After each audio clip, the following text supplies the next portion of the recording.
أعوذ بالله من الشيطان الرجيم. بسم الله الرحمن الرحيم. سبحانك لا علم لنا إلا ما علمتنا إنك أنت العليم الحكيم. أولئك الذين اشتروا الضلالة بالهدى فما ربحت تجارتهم وما كانوا مهتدين. محترم سامعین و ناظرین، السلام علیکم ورحمۃ اللہ وبرکاتہ۔ ہمارا سبق شروع تھا جس میں منافقین کے صفات بیان ہو رہے تھے۔ کچھ صفات ہم نے منافقین کے پہلے پڑھیں۔ آج کے ہمارے سبق میں ایک اور صفت منافقین کا بیان ہو رہا ہے کہ منافق انسان ہمیشہ کے لیے ایمان فروش ہوگا۔ ایمان فروش سے مراد یہ ہے کہ وہ دنیاوی مقاصد حاصل کرنے کے لیے یا دنیاوی فائدہ حاصل کرنے کے لیے اپنے ایمان کو بیچ دے گا، اپنے ایمان کو چھوڑ دے گا، اپنے ایمان سے دستبردار ہو جائے گا۔ تھوڑی سی اس کو دنیاوی لالچ دے دو، منافق انسان ایمان بھی چھوڑ دے گا، اسلام بھی چھوڑ دے گا۔ تو اللہ رب العزت کا فرمان ہے کہ اولئک الذین، یہی لوگ جنہوں نے، اولئک الذین، یہی لوگ جنہوں نے اشتروا الضلالۃ، اشترا کہتے ہیں خرید و فروخت کو، کسی چیز خریدنے کو بھی اشترا کہتے ہیں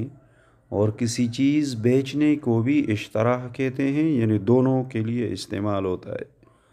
اشترا خرید و فروخت دونوں کے لیے۔ اولئک الذین، یہی لوگ جنہوں نے اشتروا الضلالۃ، خرید لی الضلالۃ، گمراہی۔ دیکھیں میں نے پہلے بتایا تھا کہ قرآن پاک میں ایک لفظ ایک دفعہ سیکھا جائے تو وہی لفظ بار بار قرآن میں آتا ہے۔ ہم نے سورہ فاتحہ میں سیکھا تھا وَلَا-الضَّالِّينَ، اور نہیں گمراہ لوگوں کا راستہ۔ دوال، جہاں بھی دلالت آئے گا تو اکثر اوقات، ایک دو جگہوں کے علاوہ جہاں بھی دلالت آئے گا اس کا معنی ہوگا گمراہی۔ تو ادھر بھی اللہ رب العزت فرما رہے ہیں کہ اولئک الذین، یہی لوگ جنہوں نے اشتروا الضلالۃ، خرید لی گمراہی، بالہدیٰ، ہدایت کے بدلے، یعنی گمراہی خرید لی اور ایمان بیچ ڈالا، ایمان چھوڑ دیا، گمراہی اپنا لیا۔ اشتروا الضلالۃ، خرید لی گمراہی، بالہدیٰ، ہدایت کے بدلے، یعنی ہدایت ان کو اللہ رب العزت نے ہدایت نصیب کی تھی، انہوں نے ایمان لایا تھا، ان کو نبی علیہ السلام کا مجلس مبارک نصیب ہوا تھا، لیکن انہوں نے وہ سب کچھ چھوڑ کے گمراہی کو اختیار کر دی۔ تو اللہ رب العزت فرما رہے فما ربحت تجارتہم، فما ربحت، پس کوئی فائدہ نہ دیا، تجارتہم، ان کی تجارت نے۔ چونکہ خرید و فروخت کی بات ہو رہی ہے، اس لیے اللہ رب العزت نے ان کے اس ایمان بیچنے کو بھی تجارت سے تشبیہ دی کہ انہوں نے ایمان تو بیچ ڈالا دنیا کے بدلے، تھوڑی سی جو ہے نا اپنی حرص کے بدلے ایمان کو بیچ تو ڈالا، لیکن ان کے اس ایمان بیچنے نے اور یہ جو انہوں نے گمراہی خرید لی ہدایت کے بدلے، ان کے اس تجارت نے کوئی فائدہ نہ دیا۔ وما کانوا، اور نہ تھے یہ لوگ، مہتدین، ہدایت پانے والے۔ وما کانوا، اور نہ تھے یہ لوگ، مہتدین، ہدایت پانے والے۔ اولئک الذین، یہی لوگ جنہوں نے اشتروا الضلالۃ، خرید لی گمراہی، بالہدیٰ، ہدایت کے بدلے، فما ربحت تجارتہم، پس کوئی فائدہ نہ دیا ان کی تجارت نے، وما کانوا مہتدین، اور نہ تھے یہ لوگ ہدایت پانے والے۔ بامحاورہ معنی ہم ایسے کریں گے، یہ وہ لوگ ہیں جنہوں نے ہدایت چھوڑ کر گمراہی خریدی، تو نہ تو ان کی تجارت ہی نے کچھ نفع دیا اور نہ وہ ہدایت یاب ہوئے۔ یہی لوگ ابن عباس رضی اللہ تعالیٰ عنہ فرماتے ہیں کہ یہی لوگ ایمان فروش لوگ کہلاتے ہیں، یعنی منافق کا یہ ایک گندہ صفت کہ یہ ایمان فروش ہوگا، ایمان کو بیچے گا، ایمان کے بدلے اس کو تھوڑی سی لالچ دنیاوی مل جائے تو یہ اس کو اپنائے گا، ایمان کو چھوڑ دے گا۔ حضرت ابن عباس رضی اللہ تعالیٰ عنہ، حضرت ابن مسعود رضی اللہ تعالیٰ عنہ اور بعض دیگر صحابہ کرام رضوان اللہ تعالیٰ علیہم اجمعین سے روایت ہے کہ انہوں نے ہدایت چھوڑ دی اور گمراہی لے لی، یعنی اللہ رب العزت نے ان کو ایمان سے نوازا تھا لیکن وہ چھوڑ کے گمراہی انہوں نے اختیار کر دی۔ حضرت عبداللہ رضی اللہ تعالیٰ عنہ فرماتے ہیں کہ انہوں نے ایمان کے بدلے کفر قبول کیا، یعنی بعض لوگ اس آیات سے مراد یہ لیتے ہیں کہ اس سے مراد وہ لوگ ہیں جنہوں نے ایمان لایا ہی نہیں تھا، لیکن جمہور صحابہ کرام یہ فرماتے ہیں کہ اس آیات سے مراد وہ لوگ ہیں جنہوں نے ایمان کو اختیار کیا تھا لیکن ایمان لانے کے بعد منافقین بن چکے تھے اور ایمان کو چھوڑ دیا تھا۔ حضرت مجاہد رحمہ اللہ بھی فرماتے ہیں کہ انہوں نے ایمان لائے پھر کافر ہوئے۔ قتادہ فرماتے ہیں، قتادہ رحمہ اللہ، کہ ہدایت پر گمراہی کو پسند کرتے ہیں، جیسے اور جگہ قوم ثمود کے بارے میں اللہ رب العزت نے سورہ فصلت میں فرمایا وَأَمَّا ثَمُودُ فَهَدَيْنَاهُمْ، اور جو قوم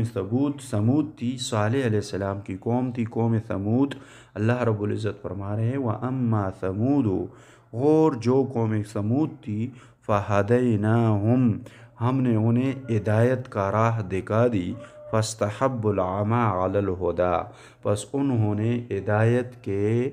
بدلے العمى گمراہی کے راستے کو اپنا لیا، فَأَخَذَتْهُمْ صَاعِقَةُ الْعَذَابِ الْهُونِ، تو اللہ رب العزت نے ان کے اوپر غضب مسلط کی، یعنی منافقین ہدایت سے ہٹ کر گمراہی پر آ گئے اور ہدایت کے بدلے گمراہی لے لی، گویا ہدایت کو بیچ کر گمراہی خرید لی، ہدایت کو بیچ کر گمراہی خرید لی۔ اب ایمان لا کر پھر کافر ہوئے ہو یا خاص سرے سے ایمان ہی نصیب نہ ہوا ہو۔ اور منافقین میں بھی دو قسم کے لوگ تھے، جو منافقین مدینہ تھے اس میں دو قسم کے لوگ تھے، ذالک بأنہم آمنوا ثم کفروا، ایک قسم کے لوگ وہ تھے جنہوں نے ایمان لایا تھا لیکن ایمان کے بعد پھر وہ کافر ہوئے تھے۔ اللہ رب العزت خود فرما رہے ہیں ذالک بأنہم، یہ اسی لیے کہ انہوں نے آمنو ایمان لایا تھا، ثم کفروا پھر انہوں نے کفر اختیار کیا تھا، فطبع علی قلوبہم پس اللہ نے ان کے دلوں پہ مہر لگا لی، وہم لا یفقہون پس یہ نہیں جانتے۔ اور کچھ لوگ ایسے تھے کہ ایمان لائے ہی نہیں تھے، یعنی مشرک تھے، وہ منافقین کے ساتھ مل گئے تھے، ایمان کے بغیر غیر مسلم بھی تھے اور ساتھ منافق بھی بن چکے تھے۔ چونکہ یہ جو ایمان لا کے ایمان سے مرتد ہو کے منافقین کے ساتھ شامل ہوئے تھے، یہ وہ لوگ تھے جنہوں نے ہدایت کے چمنستان سے نکل کر گمراہی کے خارزار میں اور جماعت کے مضبوط قلعے سے نکل کر تنہائیوں کی تنگ جھیل میں اور امن کی وسیع میدان سے نکل کر خوف کی اندھیری کوٹری میں اور سنت کے پاکیزہ گلشن سے نکل کر بدعت کے سنسان جنگل میں آ گرے، اور اس میں وہ پنستے گئے یہاں تک کہ ان کا موت ہوئی، منافقت بھی ہوئی، بغیر ایمان کی دنیا سے چلے گئے۔ تو آج ہمارا سبق یہ تھا کہ جو منافق ہوگا وہ ایمان فروش بھی ہوگا، وہ ایمان کے بدلے دنیا کو اپنائے گا، وہ تھوڑی سی دنیاوی عزت کو دیکھ لے، دنیاوی فائدے کو دیکھ لے تو وہ ایمان، اسلام، اللہ اور رسول کو چھوڑ دے گا۔ اللہ کریم سے دعا ہے کہ اللہ ہمیں عمل کرنے کی توفیق عطا فرمائیں اور سچے دل سے سچے مسلمان بنائیں، نبی علیہ السلام کے ساتھ محبت نصیب فرمائیں، اور اللہ رب العزت ہمیں قرآن کی سمجھ عطا فرمائیں۔ تمام دوستوں سے، بہن بھائیوں سے درخواست ہے جو میرے آواز سن رہے ہیں کہ اس ولیج کیسے ٹی وی کو سبسکرائب کریں اور اپنے دوستوں سے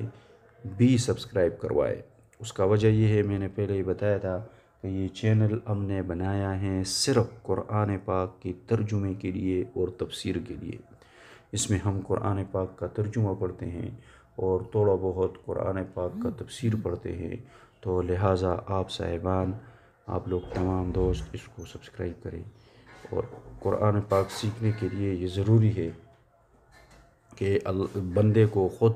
اس کے بارے میں معلوم ہو کہ اللہ رب العزت کا مجھ سے کیا حکم ہے اور اللہ رب العزت مجھ سے کیا